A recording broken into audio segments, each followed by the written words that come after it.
The views and opinions expressed in this podcast represent the official stance of Partners for Affordable and Reliable Energy or PARE and are intended to provide educational and informational insights on energy-related topics. While we strive for accuracy, transparency, and fairness, viewers are encouraged to further research and engage in discussions to enhance their understanding. Viewer discretion is advised. These agencies were created to protect consumers. Yet in the face of a national democratic exercise, apektado siya ng power interruption. They seem to be not caring about the issue. They seem to be hiding behind technicalities. Now, as consumers, we need answers. We need visibility. We need them now.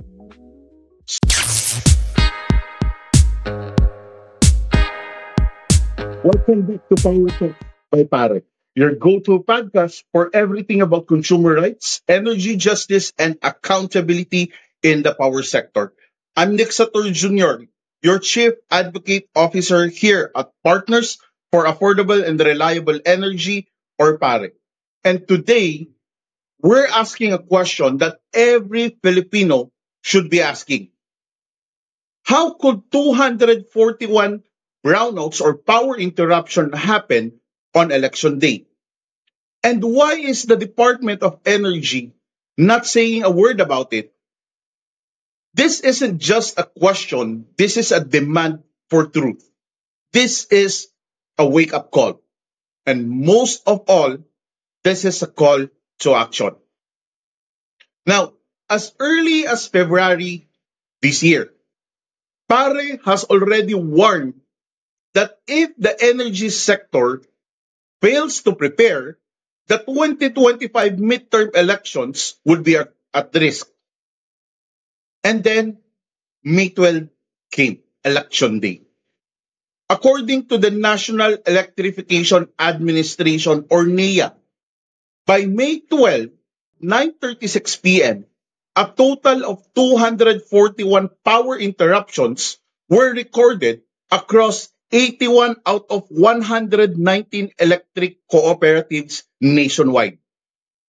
Each brownout or power interruption lasted an average of 49.28 minutes, nearly an hour of uncertainty. Now, imagine this. Ilang boto kaya ilang mga botante ang hindi nakapagboto? How many votes weren't cast during this time? How many votes weren't transmitted? How many Filipinos lost confidence in the process? Now let's be clear. Democracy doesn't run on diesel generators. It doesn't run on the machines. No, it runs on trust. Now, where was the accountability? The Department of Energy issued the advisory number 2025-04-002-SEC before the elections, requiring all power providers from generation, transmission, and our utility distributors, including our electric cooperatives, to provide, to ensure power supply and reliability. They even launched the Energy Task Force Election, or ETFE.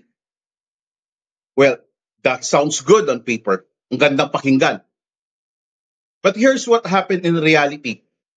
Nagkaroon pa rin ng power interruption nationwide. And imagine, 81 electric cooperatives. No. So nationwide, there was delay in transmission. Voters were left in confusion, in frustration.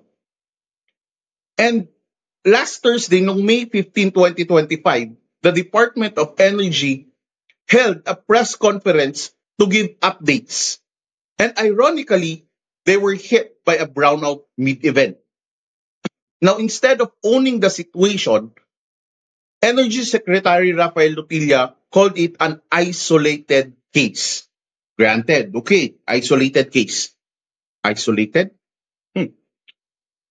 What about the 241 brownouts? What about the 81 affected electric cooperatives? What about the voters? Now, why hasn't the Department of Energy spoken about this incident?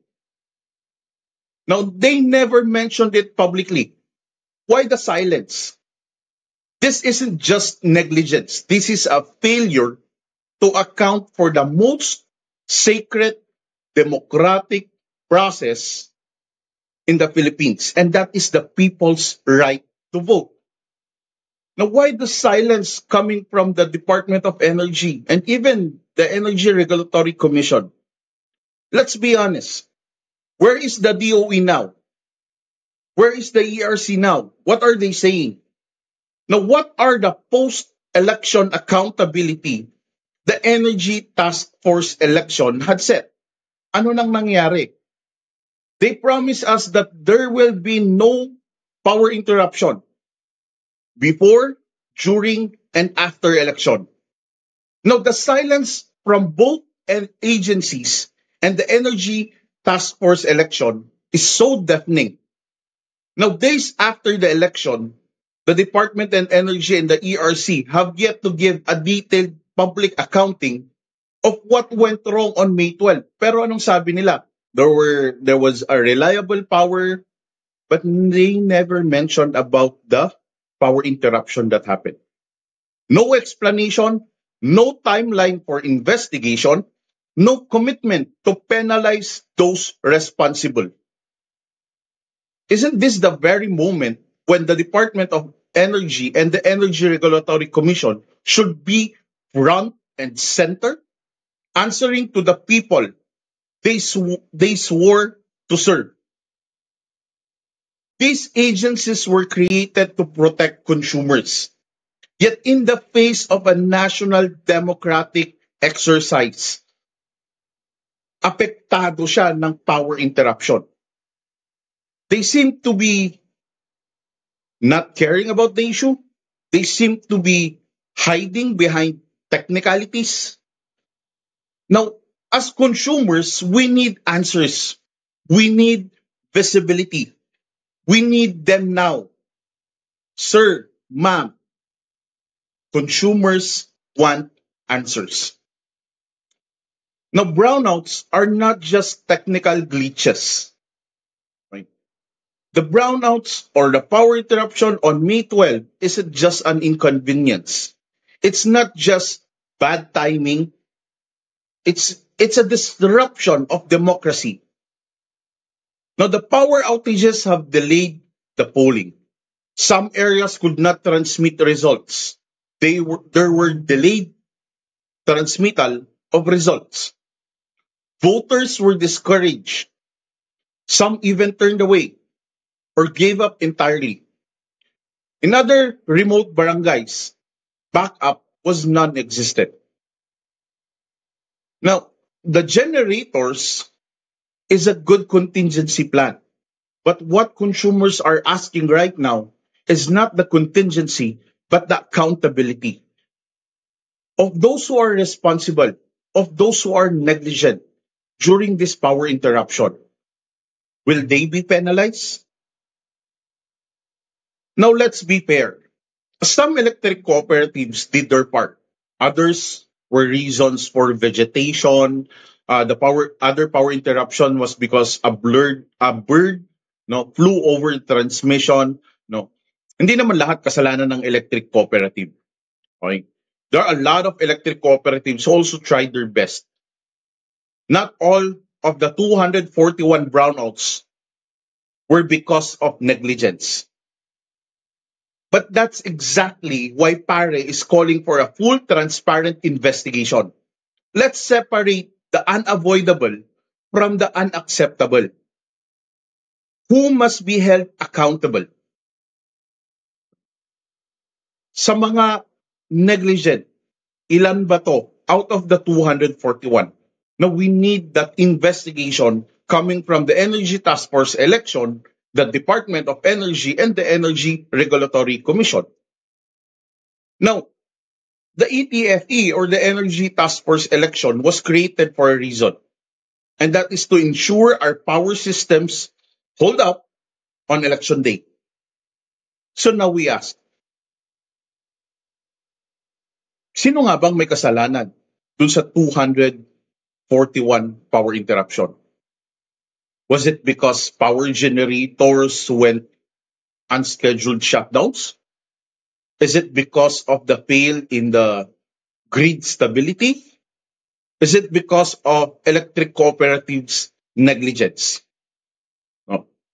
Were they really ready? Were the electric cooperatives really ready? Or were they caught off guard? Now, these are not questions for the next month. These are questions for today. Well, when PARE sincerely commends the Department of Energy for forming the ETFE, but again, contingency is not enough. We demand accountability.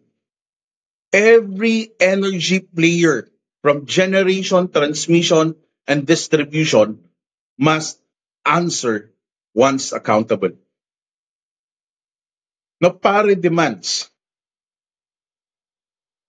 that from the power plants to cooperatives, no, we want to have a full investigation of all 241 reported brownouts by NEA. Let's have a clear breakdown of causes and accountability per incident. And let's also have penalties on any power provider or power player found negligent. They need to have a franchise review for repeat offenders. We need to have a public disclosure of findings so that voters know who failed them. Because if a franchise was granted under the promise of reliability and you couldn't keep the lights on when it mattered the most, it's either it will be the board of directors, it is the management who's the problem, or the franchise cannot really hold up. Baka hindi talaga nila kaya. You know. Now, PARE is not asking for apologies. What we are demanding is responsibility. A vote uncast is a voice unheard. A vote unaccounted is a mandate stolen. And a vote that is delayed is a democracy doubted. Now, when the lights go out during election day, so does public trust. We've seen it before. Technical failures become political crises. Suspicions turns into protest. Delayed feed doubts. And doubt destroy democracy from within. Now, the integrity of our election is not just about the machines. It's about the electricity also. And every Filipino deserves a system that works. A power system, an energy system that works. A system that they could trust. Na every time isi-switch on nila yung ilaw, merong kuryente. Na kung sakaling itong darating na barangay election, hindi na mauulit muli ang ganitong power interruption. A system that does not fail in the dark. Now, to our beloved Department of Energy, to the Energy Regulatory Commission, and to the ETFE, to our DOE, and to our regulators, this is your moment to lead. This is your opportunity to restore confidence in our regulators. Our consumers need answers, not in private meetings, not in technical memos, but in public, loud, and clear. We ask you, please investigate every outage. Publish your findings and penalize those responsible. If contracts needs to be revoked to teach them a lesson, then so be it. But most of all, put the Filipino voters first, consumers first, and to our partners for affordable and reliable energy in Luzon, Visayas, and Mindanao. And to every listener, every advocate, and every Filipino. This is our democracy. This is our vote. This is our power. Please share this episode, ask questions, tag your electric cooperative, ask your local officials what went wrong. Let us all demand answers because we cannot allow 241 power interruptions on election day to go unanswered. Di naman pwede na 241 of 81 electric cooperatives apektado. So ilan dito yung kasalanan ni electric cooperative? Ilan dito yung unforeseen circumstances? We cannot allow silence to be the final verdict. So please, your voice are important. And again, this is Nick Satur Jr., your Chief Advocate Officer of Partners for Affordable and Reliable Energy, or PARE. Let's stand together, let's stay informed, and let's protect not just the light in our homes, but the light of our democracy. Follow our page, share this podcast, and keep pushing for the truth and for accountability and for a power sector that truly serves the people. Now, until next time, mga kapare, I'll see you soon. And please, do not hesitate to message me to ask me more questions regarding energy problems, issues, and solutions. Thank you, and I'll see you until our next episode.